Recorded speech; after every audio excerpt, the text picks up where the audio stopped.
Peace and blessings. I don't know that this is really a video that's going to help anybody, but it's going to give me a release that I so need.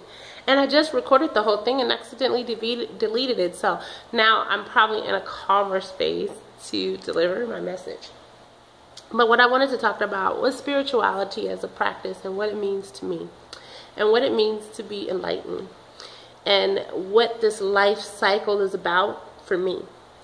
And for me, the enlightenment is nothing more than being fully present and aware. You know, enlightenment is enlightenment. I think many of us are caught up in this glorification of enlightenment as this opus, for lack of better terms, or this grand thing that makes us so different than all the unenlightened people. And most of us are looking at enlightenment from a very ego perspective because we want to be more awake than the other people are. We don't like to admit that to ourselves, but it's kind of true. You know, the other humans that are just stuck on planet Earth, that are just doing the mundane human stuff that they do. Yeah. And so for me, enlightenment is, you know, Buddha was enlightened. Christ was enlightened. They did very mundane stuff. Isn't that a miracle? You read about enlightened beings, they were doing some pretty mundane stuff. They were involved in political and type events. You know, I won't say political for Christ. I guess it was more of revolutionary of religiosity, which spirituality seems to me to be turning into, because, you know, it's another clique and we win and we're the ones, the chosen ones that we were waiting for. And that's beautiful if you don't think that excludes all the other people around you. It's a great idea. We're all the ones that we've been waiting for. We are, all of us. Even those that we see as asleep and not awake, and I don't know who judges that. What is the barometer for awakeness? Is it knowing all the pseudo-spiritual terms to say and being able to meditate? Is that enlightened? I don't know. Anyway, I was talking about the chakras in the last video that got gone, and how, you know, the lower chakras, as if they are not... You're not building up here if you haven't gotten your lower chakras intact. Really, if your crown, and if you are, you are totally out of balance. You are totally out of balance. It means you're so spiritually high that you're no earthly good. The point is to bring the spirit into flesh. That's why you became a physical being. Like, why would you want to be apart from the person that you are when you created the person that you are? And if you don't like the person you are, you don't have to do away with being a person. Just become a different person, a better person, a loving person. Give divinity the leading role in your personification. Personify divinity. Even animals have a personality. I don't get the no person thing. I think there is a moment where you get rid of who you are as who you thought you were, so that you can bring in the vastness and expansiveness of who you are. But then your personality still gives that vastness and that divinity its voice. And if you are so hell-bent on getting rid of the person, it probably means you don't love yourself. And it probably means you have a problem loving the other people around you. And that's not enlightenment. That's pretty heavy. You're probably in a very heavy space. And you might need to do some more kumbayas and nam myoho renge kyos and sit in silence some more. See, I love Thich Nhat Hanh. He taught me to meditate like this. In breath, out breath. And that was it. Just breathe. That's a meditation. How about that? You don't have to sit in silence and be in the dark. And I mean, you can do that. I'm not knocking sitting in the silence and being in the dark. It has its purpose in space. But you can just meditate. The power of the breath to open up the mind and the heart and the being to itself and to its greatness. Hey, guess what else you could do? You can walk. Thich Nhat Hanh taught me that too.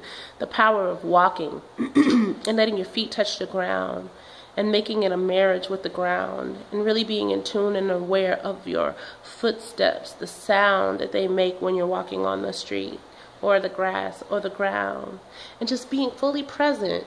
You know, not thinking about the bills, not thinking about the car, not thinking about enlightenment or ascension.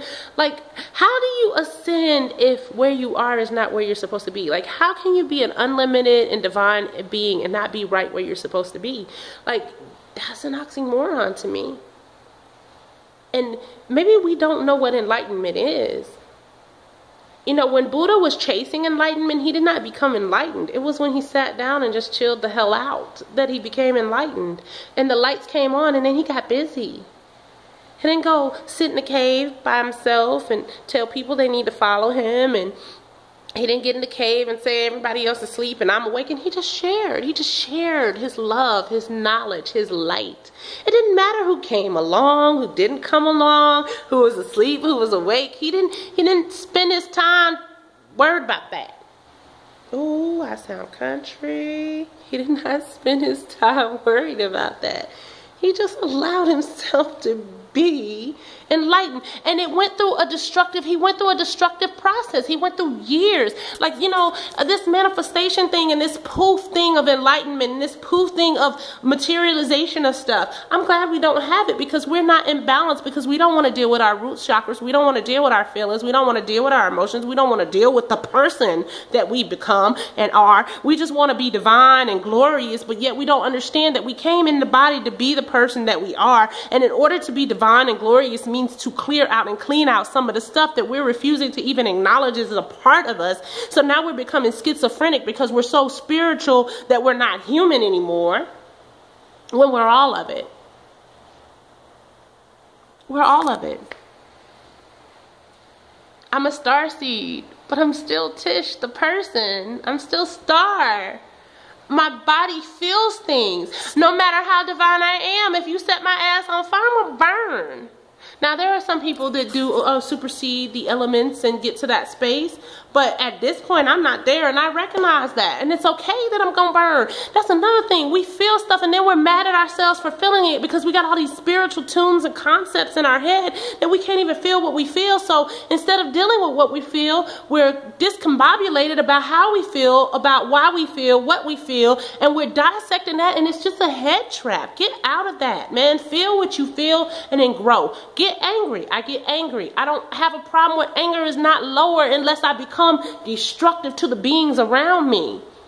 There is righteous anger.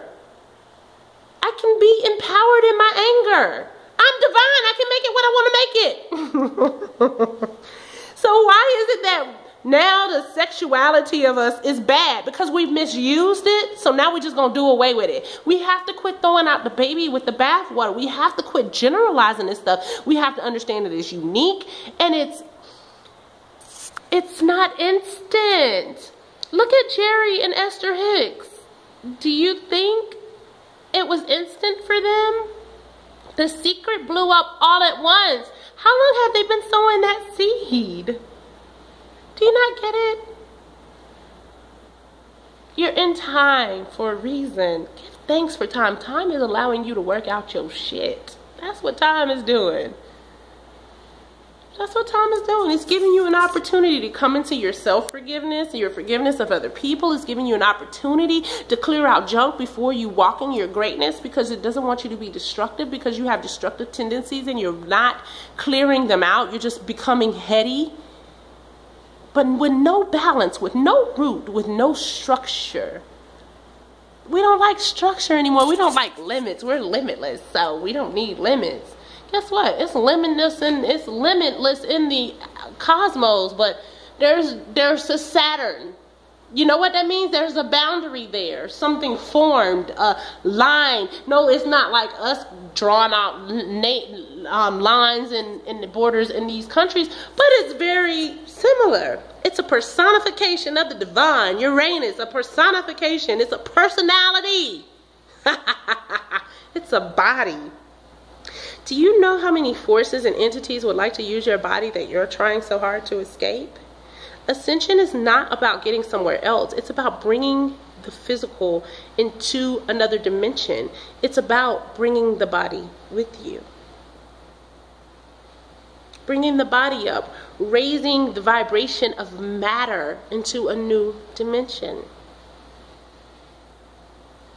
That's how we assist the earth. But now we have schizophrenia and cognitive dissonance because we hate ourselves.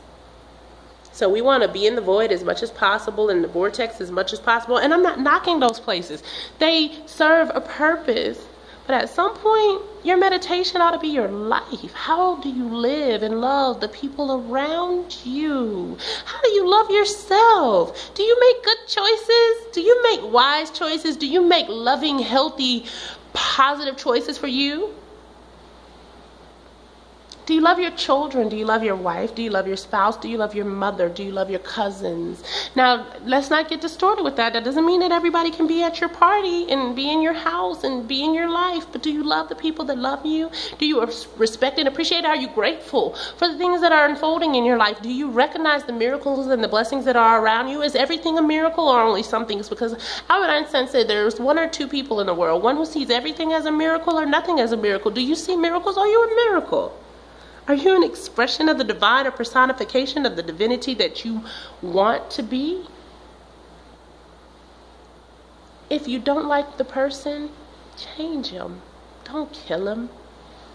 You know, there was a thing that Christians did to my native brothers and sisters, and it was save the man, kill the Indian. And that's what I hear. Save the spirit, kill the man. Well, the spirit came to express itself in flesh. And the spirit wants to teach us how to help other spirit things express itself in flesh. Why do you need to be in the middle of nowhere all the time?